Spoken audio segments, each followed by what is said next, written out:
दृष्टिकोण से जन उपयोगी साबित हों और इसकी डिमांड बड़े लोगों में चर्चा का विषय बने।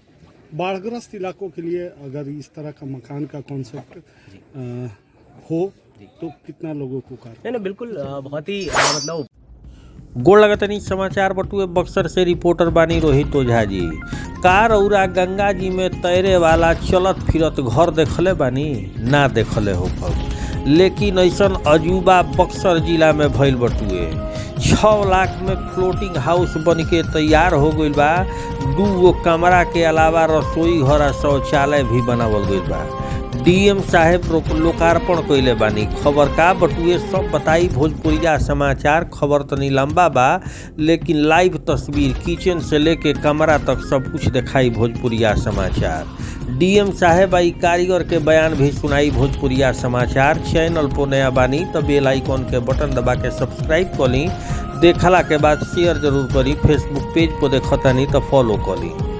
बक्सर में फ्लोटिंग हाउस के डीएम लोकार्पण कर देनी। 2 गो कमरा के अलावा वैदिक रसोई घर, हरित शौचालय वाला तैरत घर 6 लाख में बन के तैयार हो गई बा। एक्सपेरिमेंट के तौर पे इंजीनियर प्रशांत कुमार एकरा के बनैले बानी। हालांकि अभी भी ई घर निर्माण के अधीन बटुए। एमे अभी बहुत सारा रिसर्च करे के बा। फिलहाल एकरा के गंगा नदी में तैरत घर के छठ के समय बक्सर के प्रसिद्ध रमरेखा घाट के सामने रखे के तैयारी कइल जा रहल बा, ताकि ओह दिन घाट पे पहुँचे वाला लाखों के भीड़ मॉडल के देख सके। बक्सर डीएम बतैनी कि बिल्कुल प्रशांत इनकर पूरी टीम बधाई के पात्र बिया। बक्सर से एगो अनूठा आ नया प्रयोग के शुरुआत भइल बा। एकरा खातिर बक्सर के चुन्नी हम उम्मीद करतानी कि तैरत मकान के परिकल्पना जौना सोच के साथ कइल गइल बा वैसन कई गो घर बने। लोग खातिर प्रशासनिक दृष्टिकोण से सरकारी उपयोगी के दृष्टिकोण से जन उपयोगी साबित हुई। एकर उपयोग बढ़े यही पर चर्चा होखे। इंजीनियर प्रशांत कुमार बतैनी कि 3 महीना के बावजूद हम पहला स्टेज पे आ गइल बानी जा। हमार घर पानी पे बन के तैयार हो गइल बा, लेकिन अभी जल पर जीवन कैसन होई ओह पर अभी कार्य कइल बाकी बा। जैसे हम पानी पर रह रहल बानी तो पानी गंदा ना होखे, पानी पे बिजली उगावे के होई। पानी पर तो कैसे उगाई? आवे वाला समय अगर पूरा धरती पे पानी होई तो हम खाना कैसे उगाई? इस सब परिकल्पना के साथ है वो एक्सपेरिमेंट फेज अब स्टार्ट हो गइल बा।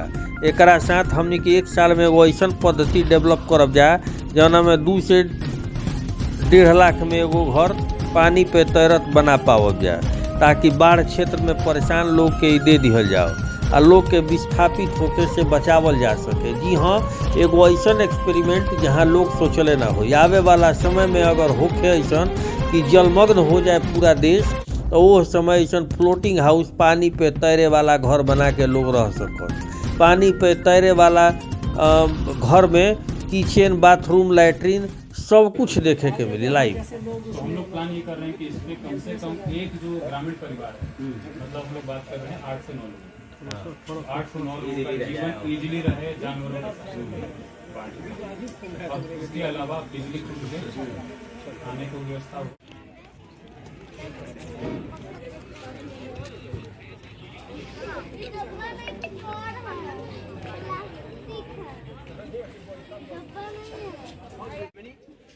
I'm here to support the project with Russian and the Snaro volunteers, and I try to get more information about sustainable life, to build up the building, floating house, use the materials, and bring some experience to home, to Germany. 1.5-2 lakh भी यदि लागत आएगी तो ऐसी परिस्थिति में 1 या 2 महीने रहने के लिए वो किस हद तक अफोर्ड कर पाएगा, क्या होगा? नहीं, ये सर परमानेंट है। वैसे भारत सरकार को भी जानकारी है ये सर रिवर पे नहीं, जैसे गंगा पे नहीं, जो स्थानीय लोग हैं जब वहाँ पे इसमें रहे, जैसे बाढ़ आएगी तो अपने आप फ्लोट करने लगेगा, फिर अस्थायी रूप से नीचे आ जाएगा। हम लोग के लायक भी है।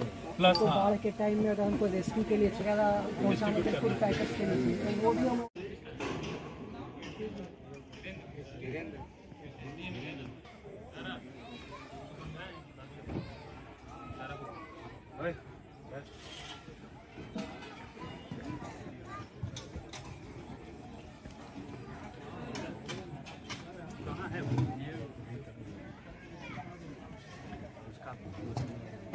तक उड़ाए नहीं हो। अगर इतना हो गया तो ये एकदम हिट, और 3 से 4 दिन 5 दिन उसके बाद अपने आप के लिए। और पानी अगर मान लीजिए इतना भी रहता ना, ये 2.5 फीट पानी में तर जाता है। तो अगर मेरे पास इतना भी पानी जैसे स्टैगनेंट होता है, कई बार तो ऊपर के लेवल से नीचे आ गया, लेकिन फिर भी ग्राउंड फ्लोर हमारा डूबा हुआ है, तो यहाँ उस पर भी तैर जाएगा। तो वो एक फ़ायदा है इसका। और सबसे अच्छा तो फ़ायदा हमको ये भी दिख रहा है कि जब बाढ़ के टाइम में बहुत दूर हमको रिसोर्स पहुँचाना है, हॉस्पिटल चाहिए किसी गाँव में, ले जाके खड़ा कर दिया, हॉस्पिटल बन गया, फूड डिस्ट्रीब्यूशन कैंप बन गया, कुछ भी कर सकते हैं, रेस्क्यू वो सब भी हो सकता है। हम लोग करेंगे कोलैबोरेट जब भी ऐसा जरूरत पड़ेगा। चलो तो 3 बजे मिलते फिर। ठीक सर। वहाँ पे प्लास्टिक एक वो अभी इसके हम लोग कूलर भी बनाएंगे बिना बिजली के, नेचुरली फ्रिज बनाएंगे, एक पूरा वैकल्पिक जीवन।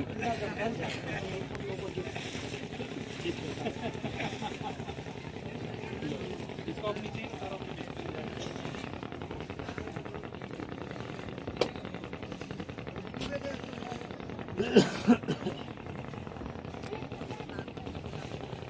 एक मॉडल तो परमानेंट रख ही सकते हैं।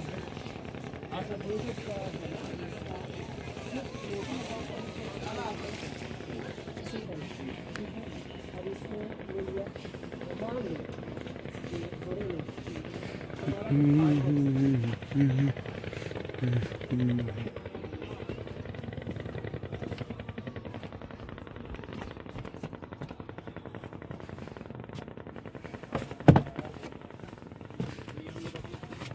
सामने लाए। अब हम लोग स्टार्ट करेंगे कि एवरी एक्सपेरिमेंट और स्टूडेंट्स, कॉलेजेस और स्कूल्स और यूनिवर्सिटी एक ऐसा पूरा के साथ में वो पैरेलली हम लोग 2-3 साल का एक मॉडल बनाते हैं। हाँ, एक मॉडल रहे और वो उसमें बच्चा सीख रहा है और वो बना रहा है कि कैसे एनर्जी हम लोग 3-4 तरह से उगा सकते हैं, कैसे वेस्ट से हम लोग प्रोडक्ट बना के एक मार्केटिंग का एक तरीका बना सकते हैं, बिजनेस का मॉडल बना सकते हैं। ये सिखा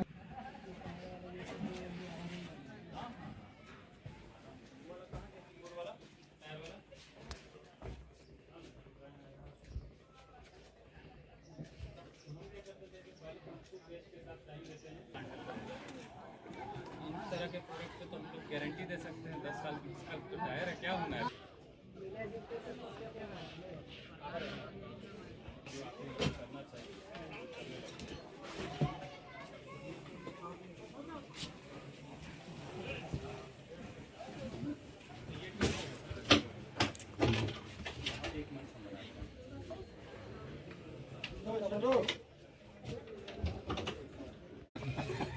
हमारे साथ सारे लोग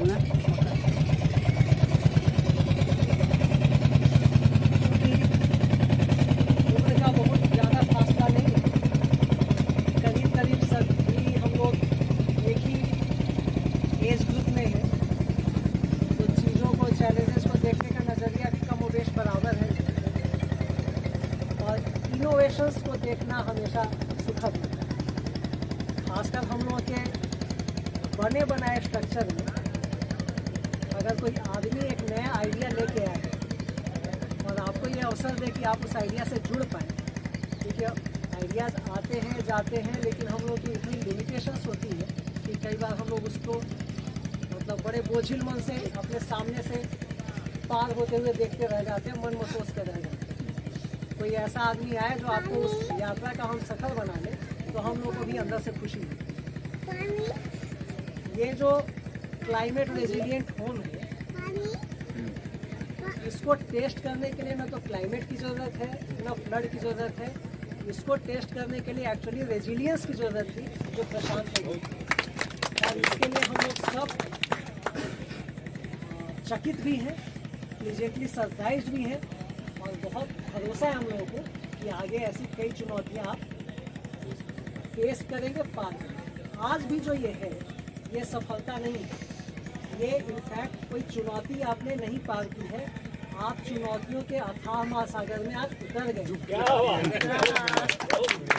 आके पता चला कि कितनी चुनौतियाँ बाकी हैं। अभी तक हम लोग जो बाहर से बैठ के जो लोग देख रहे हैं, उनको लगता है कि ये तो एक फिनिश्ड प्रोडक्ट है, rather it is start of a journey. अब यहाँ आके पता चला है कि टॉयलेट का क्या है, किचन का क्या है, कैरी बैग जो स्पेयर होगा उसको कहाँ फेंकेंगे, ग्रीनरी कैसे आएगी, टेम्परेचर कैसे सस्टेन करेंगे, ये सारी चीज़ें अभी आएंगी। और इसका बेस्ट यूज क्या हो सकता है, वर्स्ट यूज क्या हो सकता है। अभी हम लोग अपने वर्स्ट यूज पे ही बात कर रहे थे हम लोग कि आप मान के चलिए कि जब आप सच में इसको किसी फ्लड प्रोन एरिया में यूज करेंगे तो आपने जिस अटैचमेंट से इसको बनाया है, सामने वाला आदमी इसको एक सिर्फ कमोडिटी समझे। बाढ़ग्रस्त इलाकों में क्या होता है, लोगों को अपनी जान की चिंता नहीं होती, उनको पता होता है कि हम सर्वाइव कर जाएंगे। उनकी सबसे बड़ी चिंता होती है उनके मवेशी। तो वो अपने मवेशियों को यहाँ ठेलेंगे, तब आपको पीड़ा होगी कि इतने मन से बनाया गया, इतनी जिजीविषा से बनाई गई चीज़ को लोग गाय बैल बकरी के लायक समझ रहे हैं, वो आके इसको गंदा करेंगे, वो उसको मतलब हो सकता है इसको एकदम वैल्यूलेस समझे, लेकिन वो आपकी सबसे बड़ी कमाई है। क्योंकि जब वो आफत में है तो जो सबसे पहला रिलीफ वो चाहते हैं वो आपका ये क्लाइमेट रेजिलिएंट या फ्लड रेजिलिएंट होम उनको देगा। और इससे पहले जैसे नीलय जी बोल रहे थे कि कल्पना के अनुरूप इसका हम लोग इस्तेमाल कर सकते हैं। इसका तो सबसे अच्छा इस्तेमाल होगा एक इनोवेशन लैब के रूप में। आज मैं अपने बेटों को लेके यहाँ पे आया था, सिर्फ ये दिखाने के लिए कि जो हमने पैसे खर्च करके चंडीगढ़ में रॉक गार्डन में देखा और सोचा कि नेक चंद जैसा कोई एक आदमी हो भी सकता है क्या, तो हमारे अगल बगल भी पाव में छटाक में नेक चंद है जो चेंजेस ला सकते हैं। तो इससे होता क्या है कि वो जान पाते हैं कि ये चीज़ें खाली टेक्स्ट बुक में दर्ज नहीं है, ये डुएबल्स है, डिलीवरेबल्स है, और ऐसा सभी के साथ हो। हालांकि मेरी अगर कैमरा आप लोग बंद करें तो 2 मिनट हम ईमानदारी से कहाँ तक पहुँचा हुआ है, आगे क्या करना है? अब हम लोग जो हैं अपने पहले स्टेज पे आ गए। अब हमारा घर जो है वो पानी में बनकर तैयार है, लेकिन अभी भी हमारे पास सस्टेनेबल सिस्टम जो है वो हमें अभी करना है। मतलब जल पे जीवन कैसा होगा, बाढ़ के समय में जीवन कैसा होगा, अगर हम पानी पे रह रहे हैं तो हम पानी को कंटामिनेट ना करें, गंदा ना करें, उसके लिए हम क्या करेंगे। अगर हमें बिजली उगाना है यहाँ पे, अगर हम पानी के बीच में ऑफ ग्रिड में, तो ऑफ ग्रिड में जीवन कैसा होगा, बिजली किस किस पद्धति से उगा सकेंगे, खाना कैसे कैसे उगाएंगे, खाना को कैसे सुखा के बचा सकते हैं, है ना। तो एक पूरा एक एक्सपेरिमेंटल फेज वो है वो स्टार्ट हो रहा है इसके साथ। और अब हम लोगों को अगले 1 सालों में एक ऐसा पद्धति डेवलप करना है कि 1.5 लाख तक में 2 लाख तक में हम लोग एक घर बना पाए जो अफोर्डेबल हाउसिंग के नाम पे बिहार के उस एरिया में जहाँ पे फ्लड का सबसे ज़्यादा प्रॉब्लम है वहाँ पे हम लोग को दे पाएँ, लोगों को विस्थापित होने से रोकें। अभी क्या लागत आया है इसमें? ये जो है 6 लाख पे लागत पे बना हुआ है ना। और अब आगे का जो है ये प्रयोग यही होगा कि हम लोग अब कॉस्ट कटिंग करके इसको कैसे कम होगा। बेस की क्या स्थिति है, कैसे बनाया गया इसका बेस? इसका जो बेस है इस पे 108 ड्रम है जिसके ऊपर में अभी हम लोग खड़े हैं, ये मेटल के फ्रेमिंग पे बना हुआ है। और इसके ऊपर में जो मकान है ये गोबर मिट्टी धान की भूसी उससे यूज़ करके इसका प्लास्टर और ब्रिक्स बने हैं जो वेदर प्रूफ है, वाटर प्रूफ है, गर्मी में अंदर को ठंडा रखता है, ठंड के समय में गर्म रखता है, ये भूकंप विरोधी है, बाढ़ विरोधी है। तो ये एक हर तरह से रिजिलियंट सॉल्यूशन है बिहार की। अच्छा प्रशांत जी, क्या ये स्थिर ऐसे ही रहेगा, घर जो बना हुआ है स्थिर रहेगा या चलने का भी कोई सुविधा लगाया जाएगा? अभी हम लोगों ने इसको नाव से खींच करके 10, 15, 20 किलोमीटर का टेस्टिंग किया है, इसमें कोई दिक्कत नहीं आ रहा है। जब बाढ़ का समय आएगा तो ये एक अस्पताल बन करके बाढ़ ग्रसित क्षेत्र में जा सकता है, फूड डिस्ट्रीब्यूशन के लिए जा सकता है। तो अभी हम लोगों ने इस पर कुछ इंजन नहीं लगाया, लेकिन जब जरूरत पड़े तो वो भी हो सकता है। क्या नाम पड़ेगा? मेरा नाम प्रशांत कुमार है, मैं सेंटर ऑफ रेजिलियंस का डायरेक्टर हूँ, आरा का रहने वाला है। धन्यवाद। देश के लिए अनूठा अनुभव बक्सर से प्रारंभ हुआ है। नहीं, बिल्कुल प्रशांत जी और उनकी पूरी टीम बधाई और धन्यवाद के पात्र हैं कि बक्सर ज़िले से इस तरह का एक अनूठा और नवाचार प्रयोग इन्होंने शुरुआत करी, उसके लिए बक्सर ज़िले को चुना। मैं उम्मीद यही करता हूं कि ये जो तैरता हुआ मकान, जैसा आपने भी बोला, क्लाइमेट रेजिलिएंट फ्लोटिंग हाउस, अंग्रेजी अनुवाद में इसको बोलेंगे, ये मतलब जो परिकल्पना की है, जिस सोच के साथ इसका निर्माण एक हाउस का किया गया है, वैसे कई हाउस बने लोगों के लिए और प्रशासनिक दृष्टिकोण से, सरकारी उपयोग के दृष्टिकोण से जन उपयोगी साबित हों और इसकी डिमांड बढ़े, लोगों में चर्चा का विषय बने। बाढ़ग्रस्त इलाकों के लिए अगर इस तरह का मकान का कॉन्सेप्ट हो तो कितना लोगों को कार्य? नहीं, बिल्कुल बहुत ही मतलब उपयोगी प्रतीत होता है ये, पर लोग जब उपयोग करेंगे उसी के बाद किसी भी चीज़ को मानते हैं, बहुत स्वाभाविक जो है नेचर है किसी भी व्यक्ति का। तो मैं मतलब ये उम्मीद करूंगा कि ज़्यादा से ज़्यादा लोग आके इसको देखें, इसका जो है प्रयोग जो किया गया है उसको अप्रिशिएट करें और ज़्यादा से ज़्यादा इसको और अपने स्तर से भी बनवाएं। अनूठा प्रयोग जी बिल्कुल। प्रशासन के लिए तो बड़ी उपलब्धि होगी सर, क्या प्रशासनिक मान्यता मिलेगी? नहीं, प्रशासनिक दृष्टिकोण से इनको अनापत्ति और जो भी सहयोग चाहिए था हम लोगों ने उपलब्ध करवाया है और पूरा क्रेडिट इनको प्रशांत जी को और इनकी टीम को ही है। प्रशासनिक दृष्टिकोण से यदि मतलब असलियत में करिएगा तो विशेष हम लोगों का ऐसा कोई सहयोग नहीं है। जो अनापत्ति और ये सब देना था ये हम लोगों ने दिया है ना। बहुत बहुत धन्यवाद।